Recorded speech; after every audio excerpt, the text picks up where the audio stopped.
Just give me a shout when you've locked everyone on. Yeah.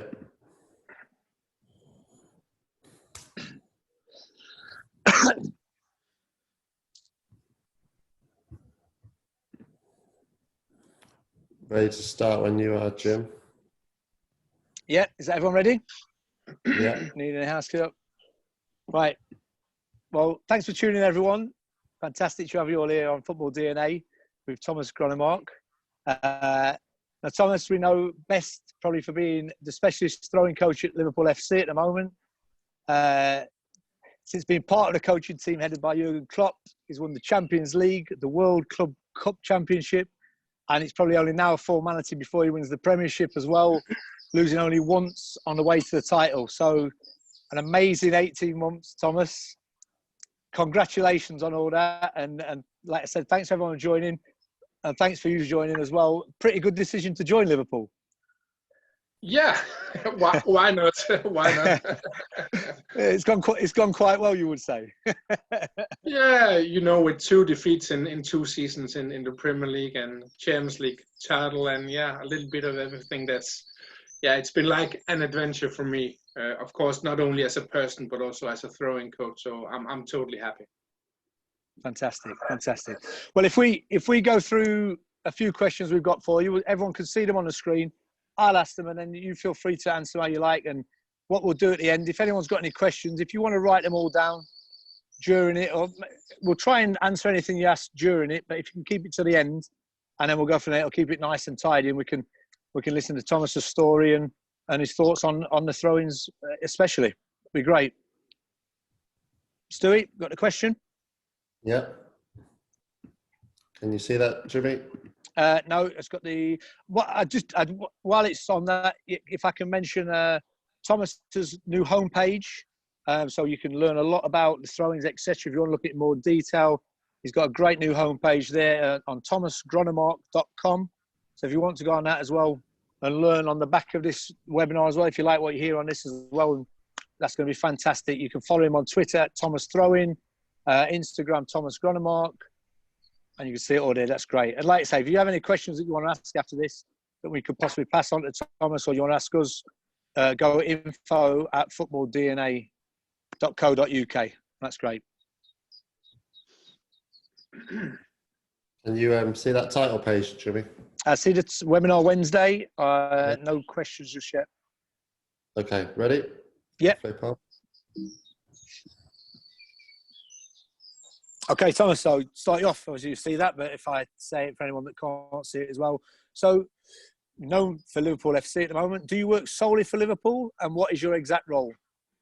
I'll say I'm a freelance throwing coach. I'm working this season for 8 different professional clubs all around the world, coaching, of course, Liverpool FC in the Premier League, also Ajax from Holland, Gent from Belgium, FC Midtjylland from Denmark, Atlanta United from the MLS in the States, and I have some other clubs too. So I'm a freelance coach, and I can if I want, I can coach several teams from each league, but I won't coach competitive teams in the same end of the league, and I'm not coaching rival teams in the same season, because that give a lot of trouble with fans and so. But again, my role in not only Liverpool but also the other clubs, I'm a specialist throwing coach, and I'm coaching the throw-ins all around the pitch, and I think we'll come into that later. But I have a throw-in philosophy called the long, the fast, and the clever throw-ins. So it's both all the throw-ins all around the pitch, and it's both the attacking and the defending throw-ins. So that's my work. That's how I'm working in the different clubs. Brilliant. That was one. That was one question I was going to ask. That comes down the line. Like, obviously, attacking throws are exciting. Do you do the nitty-gritty sort of thing on the defensive ones as well? But we'll get onto that. Yeah. Amazing. Like to work for all those clubs. There's some top quality clubs there as well as Liverpool. So you split your time between those during the season, and you jet off to each one weekly or monthly? Yeah, it's a little bit different from club to club. For example, in Ajax and Liverpool, I have what I call a full season contract. And it means that I have 6 to 7 visits per season. Each visit consists of 2 to 3 training days, and in Liverpool and Ajax, I'm doing video analysis of every game, so a lot of video analysis here. But I'm also having a club like Ghent from Belgium, Jupiler League. I'm there like 3-4 visits per season. I'm doing a little bit video analysis, but not so much. And then in some clubs, I'm only on an inspirational visit for 3 training days. I'm educating the coaches, the players, and some clubs choose that. So it's a little bit different from club to club how much time I use on them. So and a lot of people think, oh, it's only professional clubs. And I mentioned 8 different pro clubs, but I'm also coaching sometimes youth clubs and amateur clubs. And perhaps some people might think, hey, how can they afford it? But it's because if I'm at a club, then an amateur club, youth club, then they are inviting all the coaches. Or if you're from a town, your 3 or 4 clubs are going together and inviting me. So even though if you're amateur youth club, it's possible to get my inspiration. You just have to invite me. Fantastic. Listen, I'm working in Ipswich Town at the moment, as most of us, so I might be going on your homepage, mate, and getting you in there, to be honest. I would love that. I would love that. Me too. All right, thank you. Next question, Stu. So, you've said a little bit. Can you tell us a bit about the background about yourself? Did you used to play football yourself? Did you grow, and what sort of was your coaching pathway? And you've mentioned what teams you've worked for. Was there any specific ones you worked for growing up and getting into the coaching pathway? Yeah, actually, I came pretty late into the coaching pathway, but first of all, I've been playing football myself for approximately 15 years. As a kid, I saw my big cousins Ben and Johnny do a lot of long throwing, so I really admired them. So as a teenager, I was really doing a lot of throw-ins myself, and it became a long throwing specialist.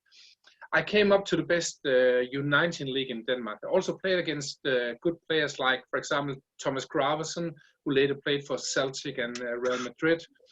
But I wasn't good enough to be a pro player. But I had one super strength more than throw-ins. I was really fast. I never lost a running duel in football before, no matter if it was 10 or 40 meters.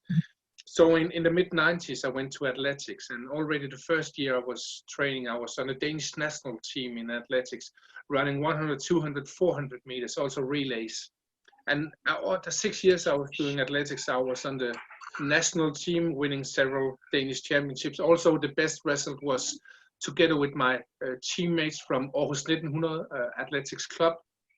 We won the European Championship in 4x400 meter relay for club teams in 2000 in Paris. So, but even though in 2002 I'd never been better, setting personal records on 100 and 200 meters, I had to change sport because I was moving to the western part of Denmark to a little town called Skive, because I've met my wife and sometimes you do stupid things because of love. Suddenly I was training alone and I had lost motivation in athletics because it was only turning to numbers on a paper.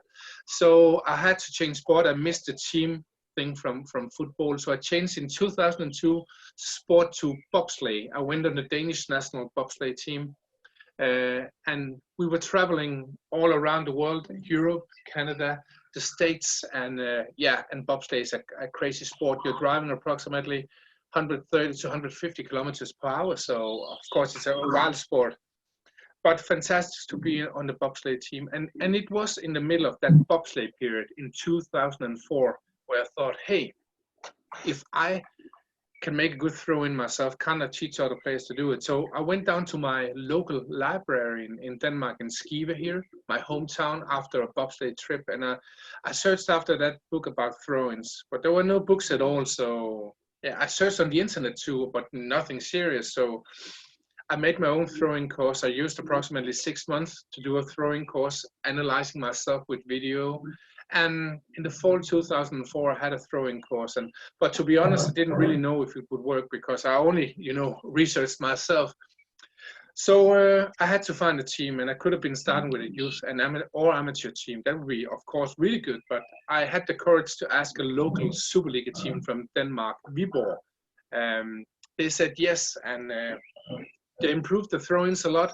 Scored a lot of throw-ins after. Scored a lot of goals after throw-in situations, and the club also had its best placement in the club's history in the Superliga.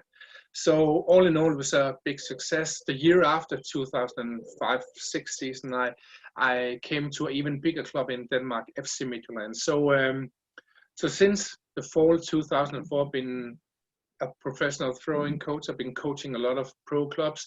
In the first many years, it was primarily Danish pro clubs, but the big breakthrough came in July 2018, where Jürgen Klopp called me directly. But I think we'll perhaps come into that later. So, yeah. Absolutely. But that's an amazing journey.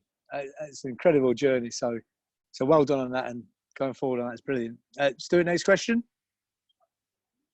All right, this is very general. This is probably, I mean, you could probably spend an hour answering this, but we're going to ask anyway. What makes a good throw-in? I mean, my thoughts on it would be, is it a long throw? Is it the spacings? Is it doing it quick? Like you say, you've got the long, fast and clever process. If you could answer this is a real good generic question, but what makes a good throw-in? Yeah, I'll say, by answering this question, I'll also talk a little bit about my throw-in philosophy, the long, the fast, the clever throw-in. First of all, when I'm focusing on the long throw-in, then I'm coaching the players' long throw-in technique. I'm having 30 different technical parameters and using video analysis. Most players are improving 5 to 10 meters and some up to 15 meters.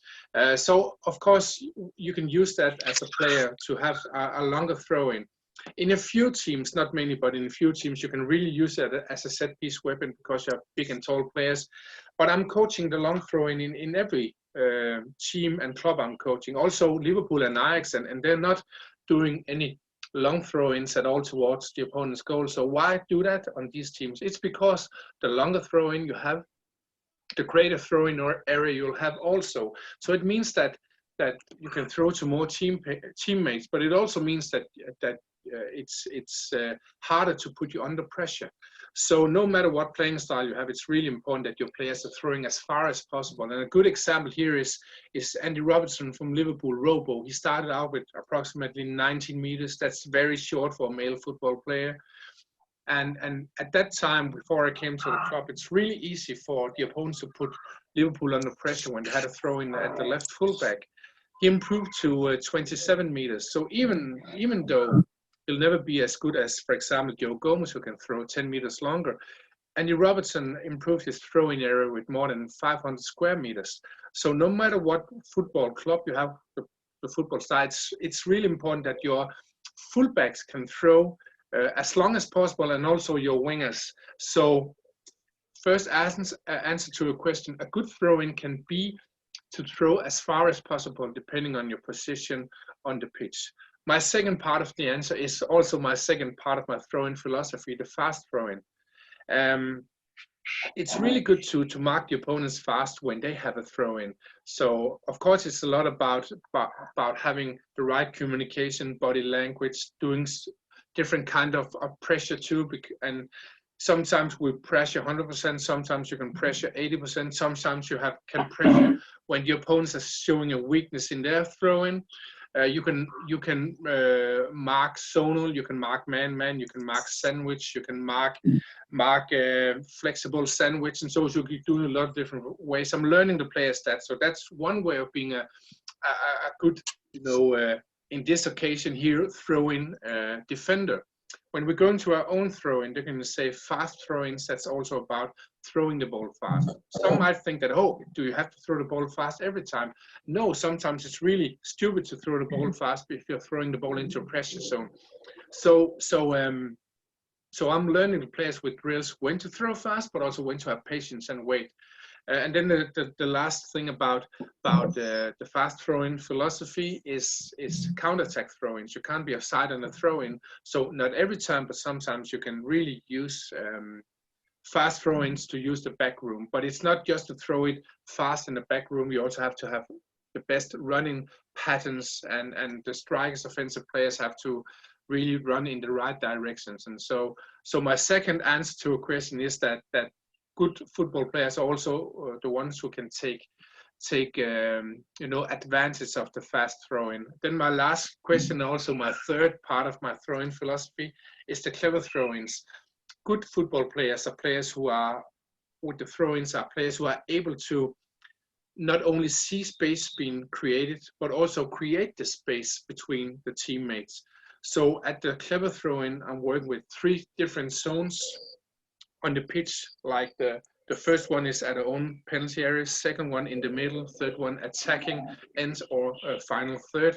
And I'm working with 3 zones and 40 to 50 different throw-in tools. And it's not like a playbook in American football. It's more like I'm giving the players 10, 12, 15, 17 options in each zone, and then they'll take their own decisions. On top of that, I'm working with special assignments, because some players have throw-in superpowers. Some players are good at protecting the ball. Some players are good at a first touch. Some players are good at being fast. Some players are really good at being space creators for their teammates. So I'm also using that. And then on top of that, again, the players are using their own fantasy, creativity, and ideas. So instead of just having 40 to 50 options all around the pitch, you can say, for example, in Liverpool, we have millions of options. So every time you see, for example, a Liverpool goal after throw-in, it's not because I've told 5 players to run there. No, they're just knowing that they have several options all around in the zone. And if one option is marked, then we can take some of the other options. So again, back to your third answer to a question, is that a good throw-in player, I'll say that, not only throw-in taker, but a throw-in player, is a player who either can see the space being created so we can keep possession, create chances, or score goals, or it's a player inside the field who can create space for their teammates or take advantage of the space created. So I know it was a long answer, but I think it was obvious to explain it through my throw-in philosophy: long, fast, and clever throwing.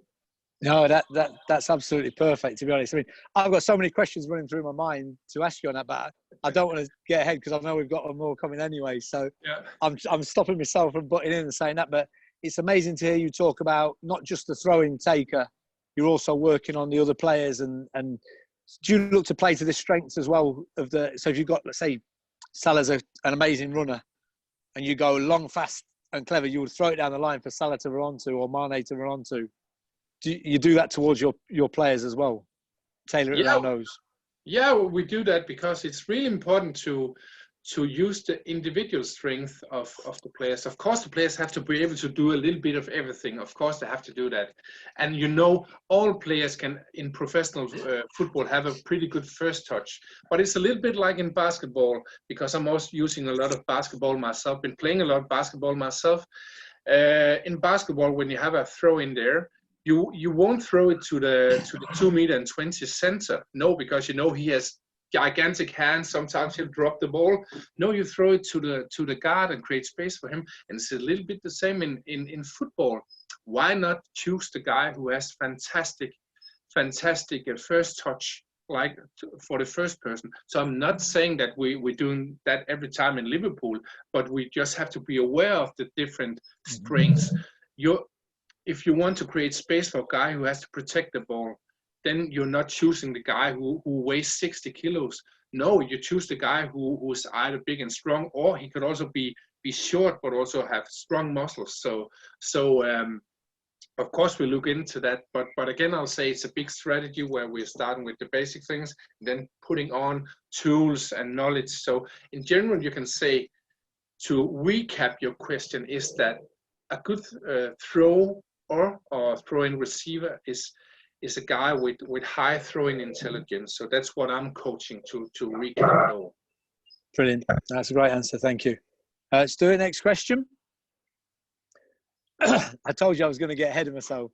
So would you tailor them to suit your players and team style? You said that. So if you had particularly an aerial team and who's quite tall, say Atlanta are a tall side. I'm not sure about looking, obviously, but would you tailor the throw-ins to use that more and use the aerial advantage?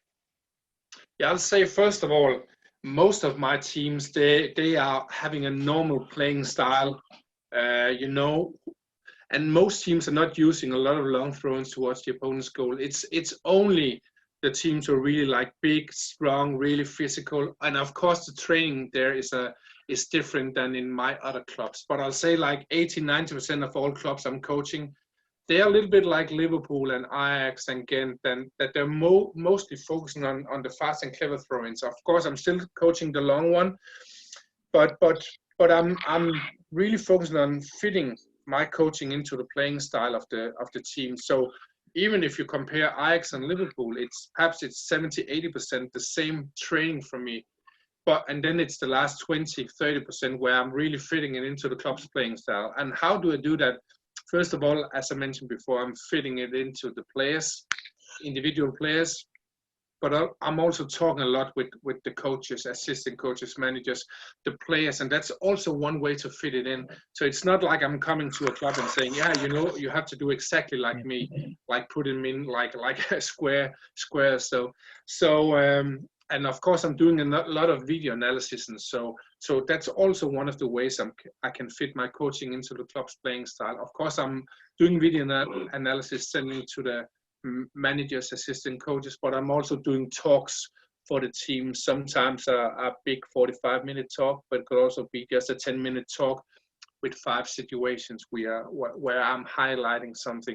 So I really try to fit my coaching into club's playing style, but also the different players too. Brilliant. Great. So thank you, Stuart. Next question. So at all levels, especially in the Premier and the top, like Ajax and that, we talk about fine margins and marginal gains, and maybe it's, you know, a couple of percent, 1% here, 5% there. If these are set up well, how important are throw-ins exactly? Is there any stats that sort of back this up, or is this just, you know, what you relate to an analysis side of things to the players? I'll say that if you have to focus on one thing that you're normally not doing, of course, in football, you have to do passes, shoot on a goal. You have to, as a goalkeeper, you have to catch the ball. That's really, really basic. But I'll say if you have to do one thing that you're not used to do, I'll choose throw-ins every day. And it's not because I'm a throwing coach, but when you hear the numbers, I think most coaches are thinking, hey, why are we not doing anything here? Okay, first of all, there are normally between 40 to 60 throw-ins in a football match. And it's probably even more if it's youth or amateur, because they're probably having a technique that's a little bit less so good, you can say that. The other number is that when I'm receiving the throw-ins from the Liverpool analysis people, that's attacking and defending throw-ins, I'm receiving the clip just seconds before we get the balls in our hands, and then the following situation affected by the throw-in. These videos are normally each between 7.5 and 10 minutes. So together it's attacking and defending throw-ins and relevant situations just after. They are taking between 15 and 20 minutes of a game. So when you're hearing these two kind of numbers, I think most coaches will say that, okay, it's not a small margin, it's not a marginal gain, it's a really big gain you can do. And then if you put on top the last number, it's that most teams are having possession in under 50% of the occasions when they have a throw-in under pressure where all the players are marked. So if you had the same as a professional football player, you'll be playing Sunday league football instead. So, and you can also say that the season before I came to Liverpool FC, they had a possession on 45.4% at throw-ins under pressure where the players are marked. Liverpool were only number 18 out of 20 in the Premier League, so third last. But in my first season in the club, the 18-19 season, we improved to 68.4% possession at throw-ins under pressure, went from number 18 in the Premier League to number 1. We also went to number 2 in Europe, only beaten by FC Midland, one of my other teams here in Europe or the world. So it's just so important. It doesn't matter if you're a pro coach, you're an amateur coach, a youth coach. It doesn't matter if you're coaching men, women, boys, girls. I'll say if you have to take a new thing, you have to take throw-ins. I'll say that's the most important thing if you're looking, over defensive things. Yeah. So. Yeah, absolutely. When you say it like that, it's not a marginal gain, is it? Like you say, it's a massive gain. You're having, I suppose, then Liverpool going from third worst to the best is giving them a lot more possession of the ball and playing the football they need on the back of that as well. It's amazing. Just a quickie, because it's good for me as well in the back of it. And I know one of my goalkeepers is listening as well, has asked the question. Lewis has asked the question. Do you encourage it to go back to the goalkeeper at times to drag players out of possession, or is it something you'd look to do or not? You have to. I think you can do that, but before you make the choice, and I think you have to make the choice if you do it or not. Of course, you can't choose it every time, but you have to choose in training and on the team if it's an option.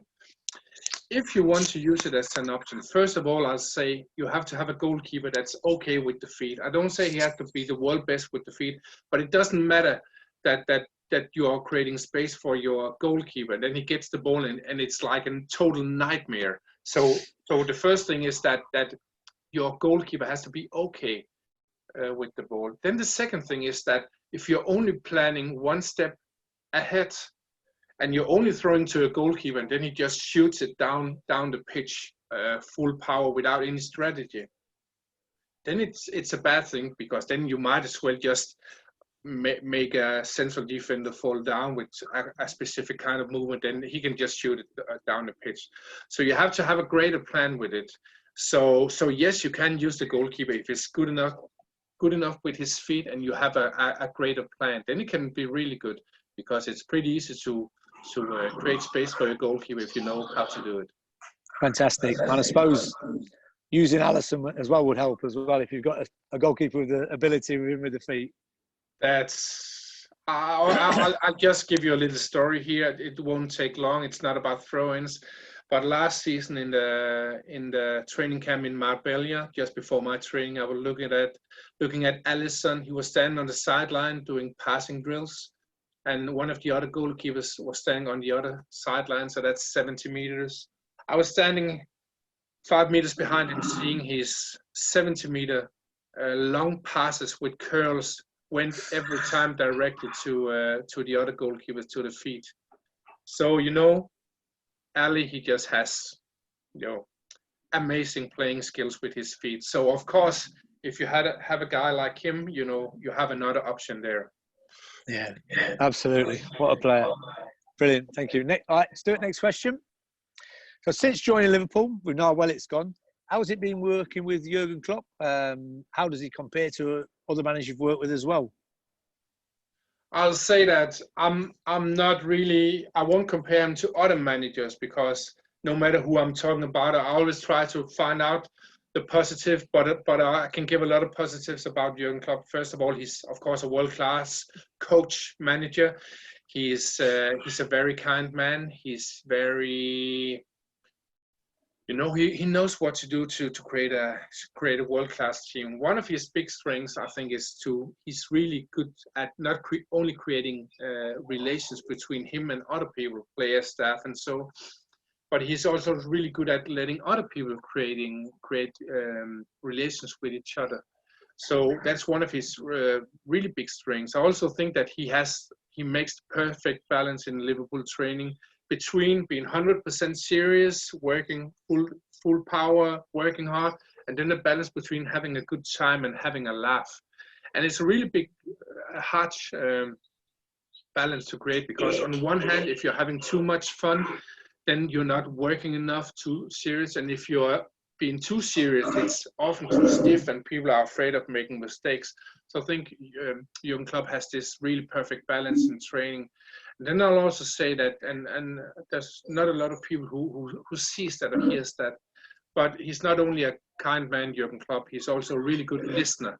And I think that's one of the secrets behind being innovative and doing new ideas and sharing knowledge, is that often we think about innovative people of being people with good ideas, working hard, but an innovative man or woman is often a good listener, because if it's only about your knowledge, then you won't really share knowledge between each other.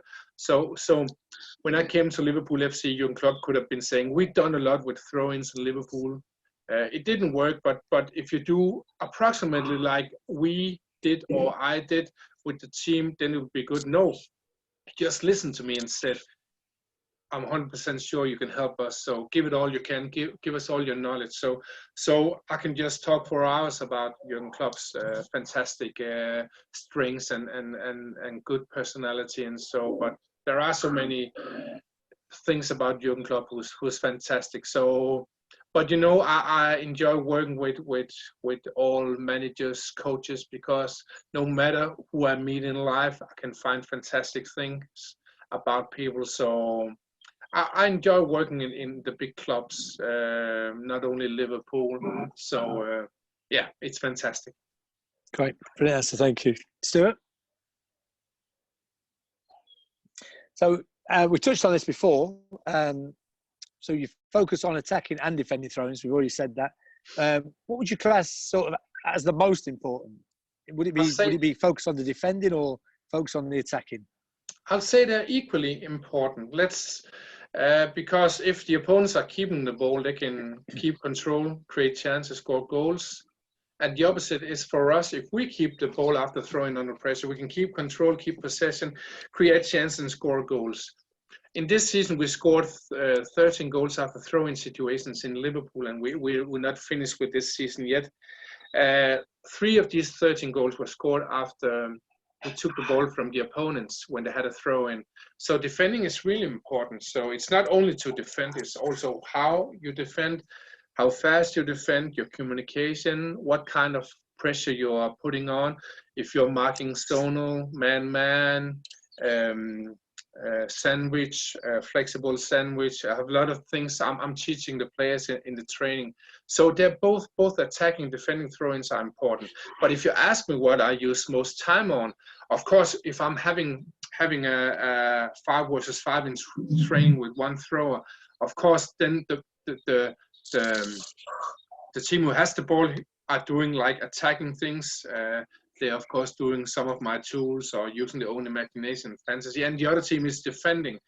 But what is the hardest to learn? I'll say that most of my time in the learning experience for the players and the coaches, managers, I have focused in 80% of the time on the attacking and 20% of the time in defending. And it's not because defending are less important. It's just like defending is not as complex as attacking. It's not in defending I have 3 zones and 40, 50 different tools.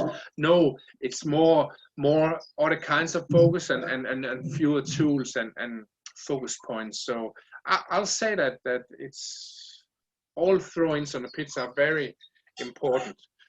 So of course you have to start somewhere, but I'm just focused on the basic things in the start, and then I'm building tools on both defending and attacking. So, but they're equally important, I think. And you mentioned that, so Liverpool actually scored 13 goals from the throw-ins extra this season, just before it's finished. So, yeah, that's a massive difference, isn't it? That could win you 2 or 3 games comfortably. Yeah, and you can say that. Of course, there are some obvious ones that everybody is seeing. For example, the winning goals against Tottenham, that was a throw-in. The winning goal against Wolverhampton, that was a throw-in. It was in the final third. Everyone saying that was fantastic, and of course it was. But most of our goals, people don't realize what we did with the throw-ins because they don't know the tools, they don't know what we're doing, working with. So they're just seeing that we're scoring a goal like 8 seconds later. But perhaps we did something at a throw-in at our own penalty area that meant that we were playing out of the pressure, because the hardest throw-in on the pitch, that's in front of your own penalty area, because you have a lot of pressure, you have a big risk and often a short angle to throw in. But can you play out of that pressure? Then you have a really good chance of a transition. So, but most people don't see that, so they just think that okay, they just scored later.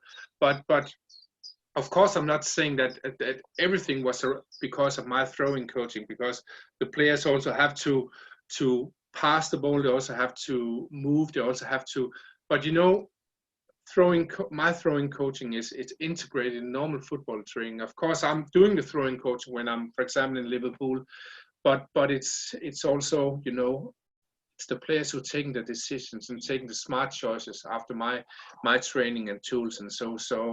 But yeah, no matter where you are on the pitch, a throwing can be decisive either for your amount of goals or the opponent's amount of goals. So it's really important to focus on all throw-ins.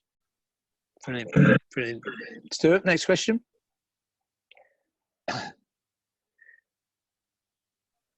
So again, I'll get ahead of myself. So we asked this probably, but so you just work on your team's throw-ins. Do you focus on that, or do you focus on the teams against your team? And would you change these to attack or defend against certain teams? So if someone's particularly good with their throw-ins, say they've got someone like yourself on their side, would you tailor your defensive training maybe to that, to counter-attack that?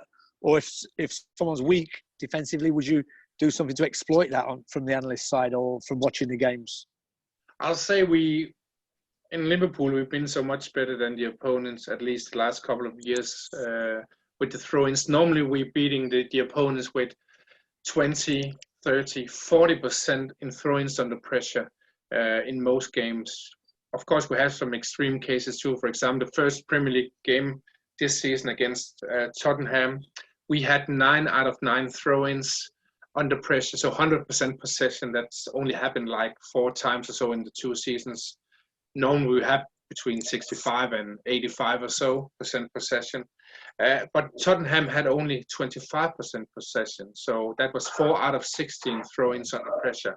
So the reason why I'm telling this is because we usually don't have to do a lot of work on the other teams, because the things we're doing are really working. Of course, I'm focusing mainly on our own attacking throw-ins, but if I see, because often we've been playing against the other team several times before, unless it's Champions League, it's the first game with an unknown opponent. So, and then I know that perhaps the other team is doing something specific, but it's not often that the other team are doing something specific. It's only if they're doing like etc. stupid things. For example, we had a game against Napoli last Champions League season, and in the first game they were throwing it to the head of their teammates. And of course, sometimes it's easy to move your head to, but the challenge for Napoli was that the return pass was a low quality, because it's harder to pass with your head than with your feet. So that was an example of what I saw against an opponent. So we really don't use so much time on specific defending, but we're using, of course, a lot of time on how we should defend in general, with different kind of defending, different kind of pressure, individual defending, when to do what. So yes, so sometimes we prepare on the opponent's throw-ins, but it's not often, and if we do, it's not so much. All right, brilliant. Next question, Stu. So, big question for everyone watching. I mean, we've got a lot of amateur coaches, professional coaches, and analysts on listening on this as well. So, how is it possible? How can you improve your team's throw-ins? And how is it best to coach the throws? Is it best on the training grounds, 11v11s, etc., or practices? Yeah, first of all, I'll say that right now, personally, I'm in the first of right now 2 phases. Right now, I'm keeping my secrets to the pro clubs I'm coaching unless an amateur team is inviting me. So right now, I'll say the best thing you can do as an amateur coach or youth coach is to, I think, first of all, work on the players' precision, throwing precision in the area from 5 to 15 meters, because a lot of balls also in pro football is lost because a throw-in that should have been going to the feet is going to the knees or to the hip or to the chest. And if you're having a really bad first touch, of course, it's a risk of losing the ball, but also your second pass will have a much lower quality. So first thing is to improve your players' throw-in precision. You might think that's a drill or exercise for kids, but if I'm asking the pro players, pro coaches, have you been doing that in training? No. They expect that football players can do it. Then I'm asking the academy coaches. They're not doing there. They expect that the kids coaches are doing it, and they're not doing it either. So we're actually expecting that football players can throw precise. But how should they do it if they haven't done it in training? So first of all, you don't have to use 1.5 hours, but you can, for example, see on my YouTube channel, I have some inspiration there.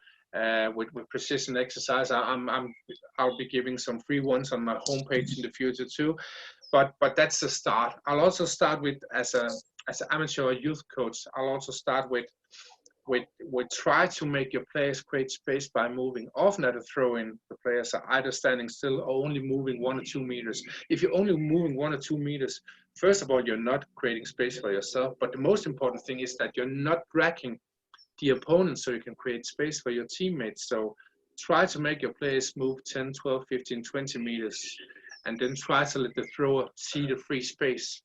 So I think it's really important when you're, first of all, trying to learn your players to throw precise, but also learn them to create space, that you are patient, because your players will make mistakes there too.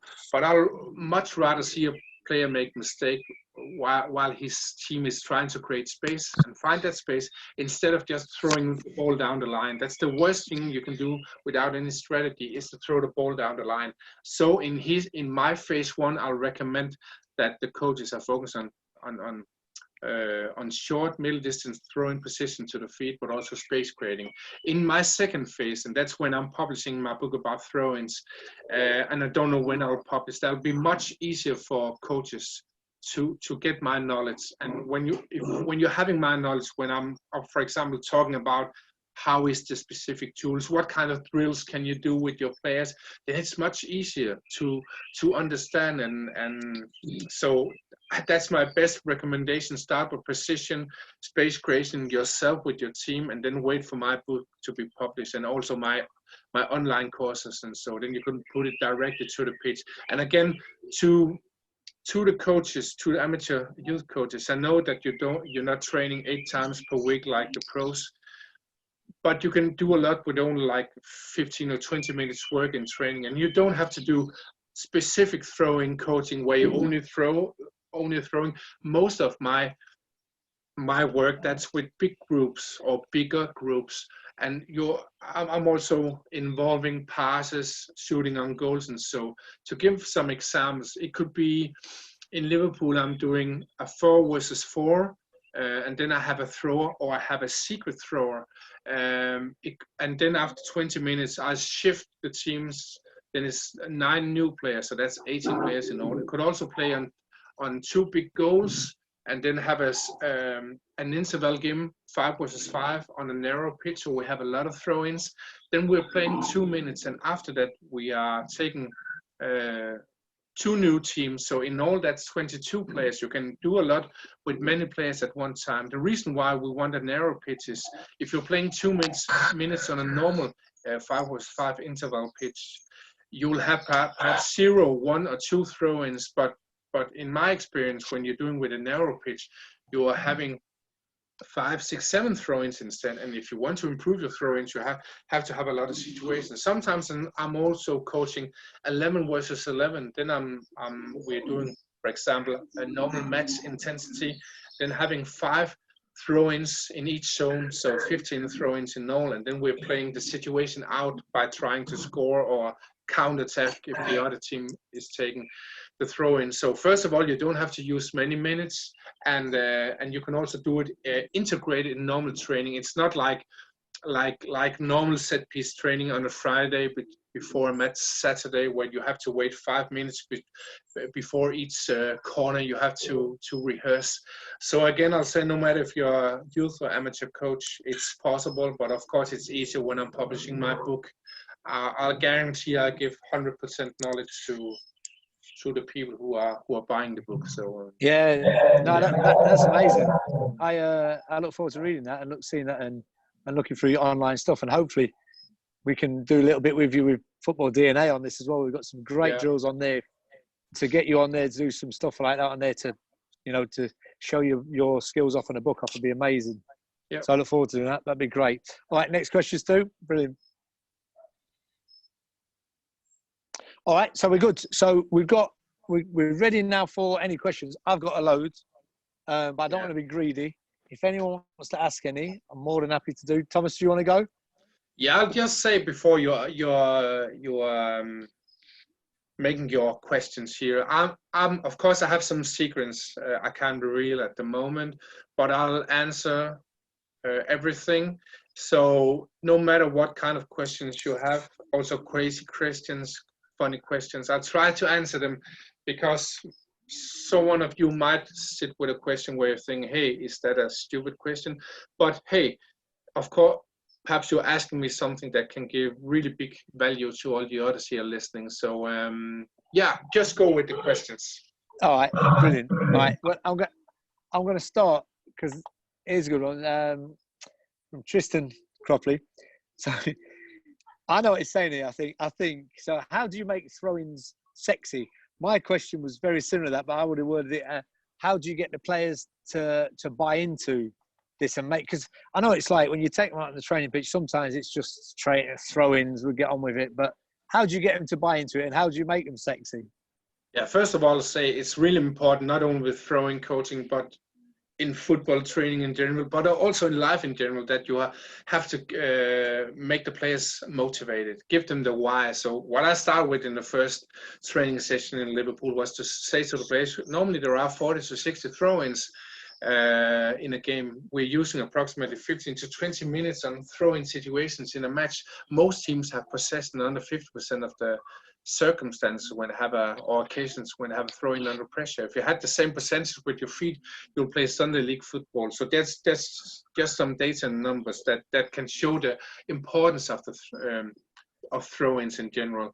Then I'm also saying that when I'm doing my drills, I try to make them as motivating as possible. Of course, in a few occasions, I'm coaching really fullback specific things with technique and so with the throw-ins.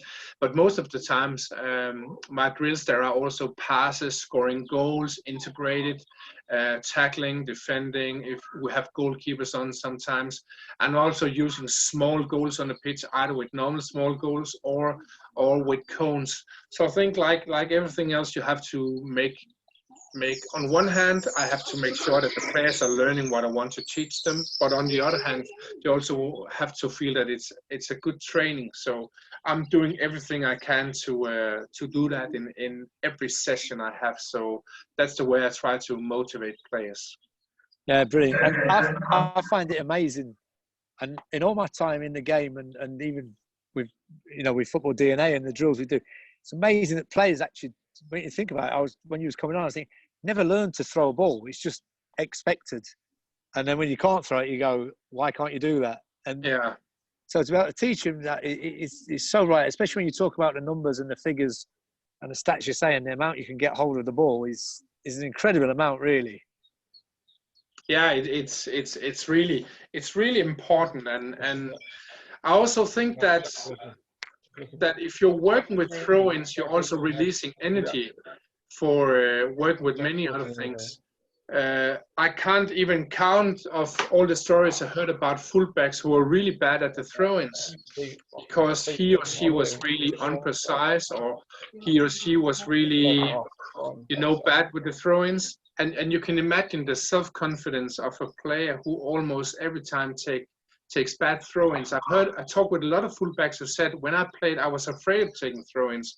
So you can imagine how many resources you're really setting free if you can learn, especially your players who have difficulties with the throw-ins to be better at the throw-ins. But of course, as I mentioned before, throwing coaching is a team thing. So most of the times I'm working with a big group of players, all the players, because all the players have to learn the tools and know the tools. That's also the reason why in Liverpool you see it's not only the fullbacks who are taking the throw-ins, it's often 6, 7, or 8 different players. So because if the players like Mo Salah or Virgil van Dijk didn't know the throw-in tools, what's important, it would be really bad if they took a throw-in. But often they are the best option if they're like right next to the ball. So yeah.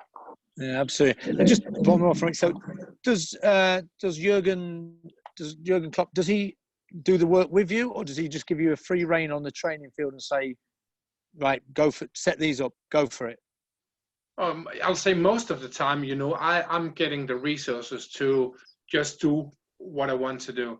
But I'll also say that, first of all, often everything is talked through with the managers, the other coaches, and so it's not like I'm just doing everything and then not talking to anyone. I think that's really important in communication in general.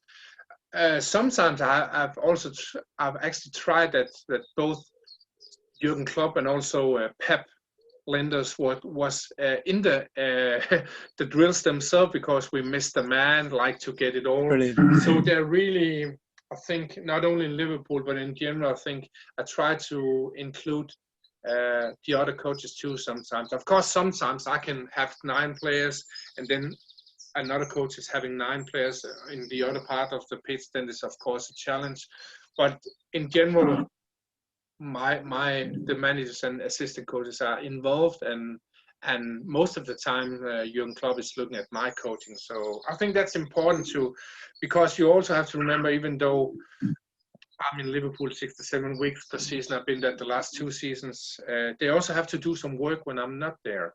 So I think it's important that you're also transferring knowledge to not only from you to the players but also to the coaches. Okay, that's great. But so just a couple in. So I think we touched on it before, but how did your move to Liverpool? How did it aspire in the end? How did you get to Liverpool in the end? And Jurgen just rang you and said, "I like the work you're doing. Could you come in?" Yeah, it was almost like this.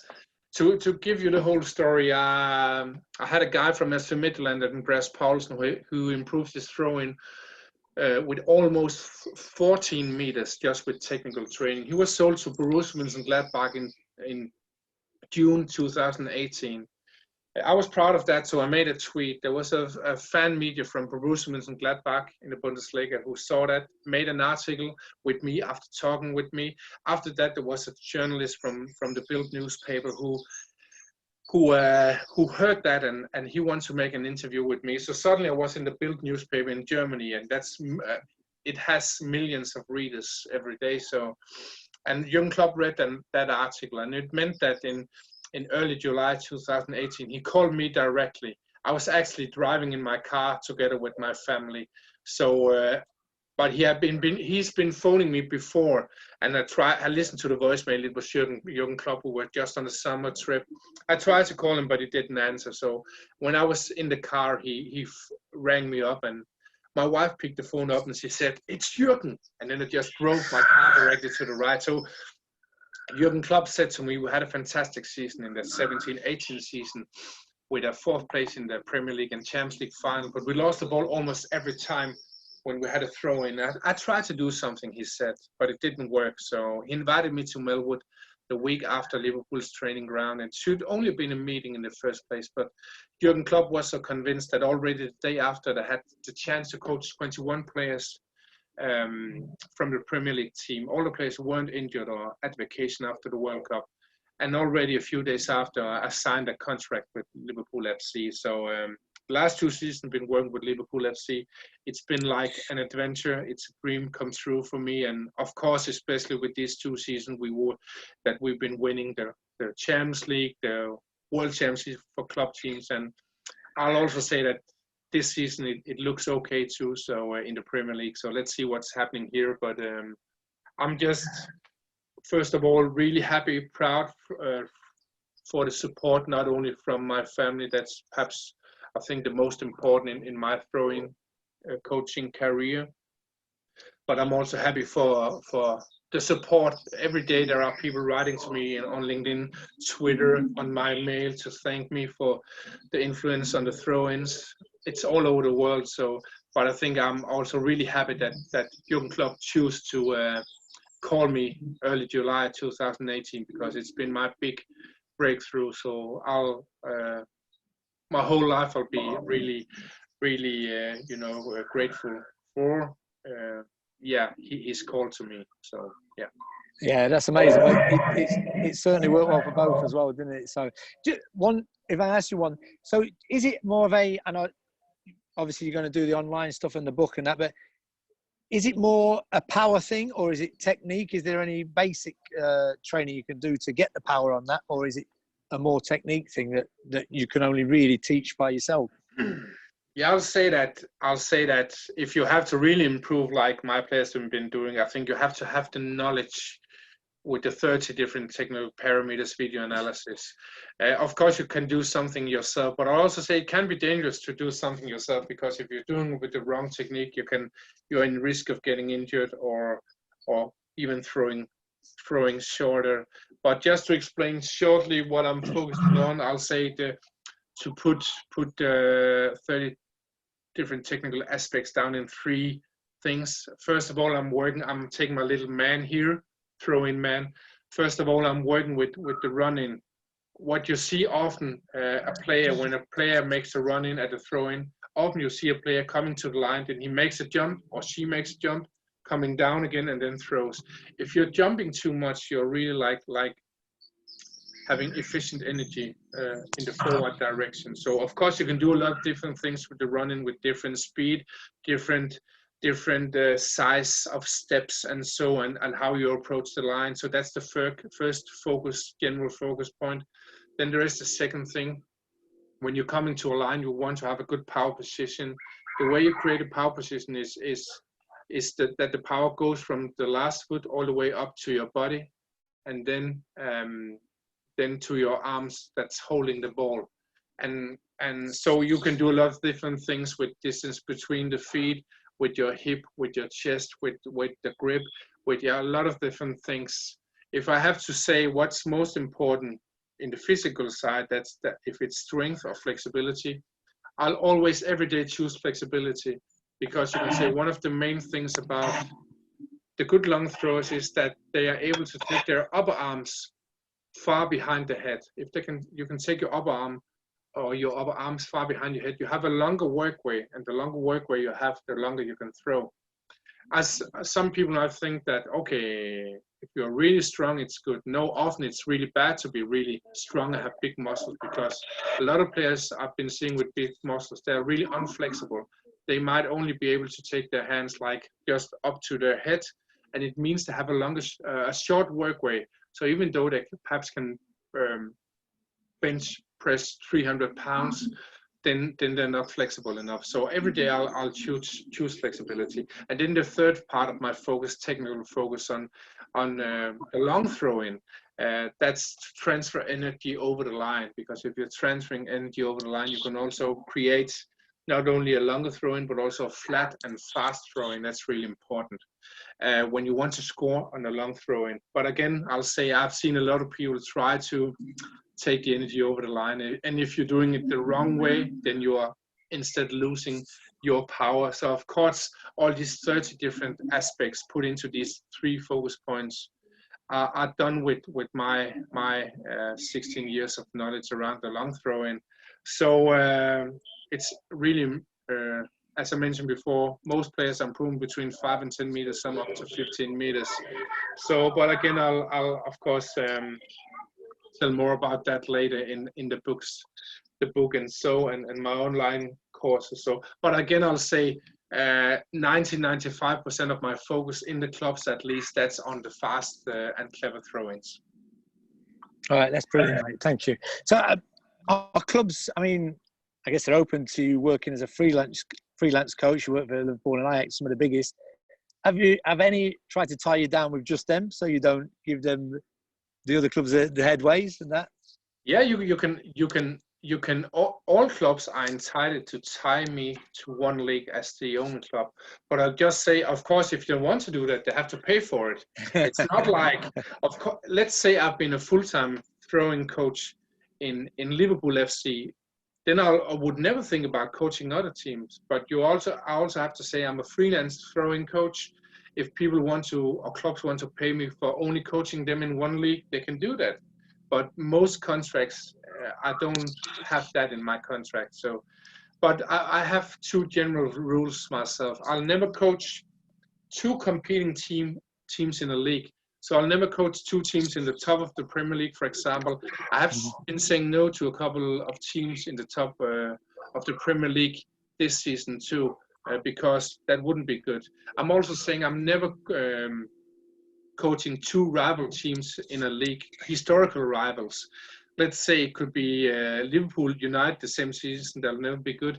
Tottenham, Arsenal in the same season, that'll never be good. So, and it doesn't matter if they're competing in the same end of the league, because sometimes they have a bad season, but they'll just give a lot of problems with the fans and so. And some people have been asking me, oh, what if Liverpool and Ajax met in the Champions League or something like that? And then I'll just say, that's what happened. That's what happened. Are you then giving your secrets to the other team and then to the other team to know? But I'll give my best to every team.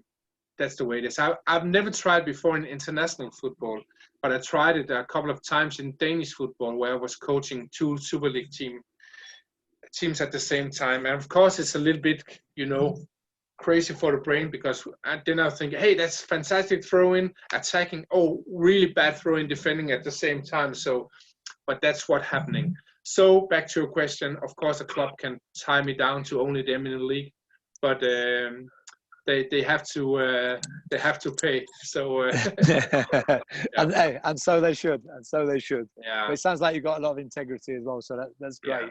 Yeah. Right. We'll get on. I'm mindful of the time. You've been great so far. It's been amazing to talk to you. I've got so many questions to ask you as well.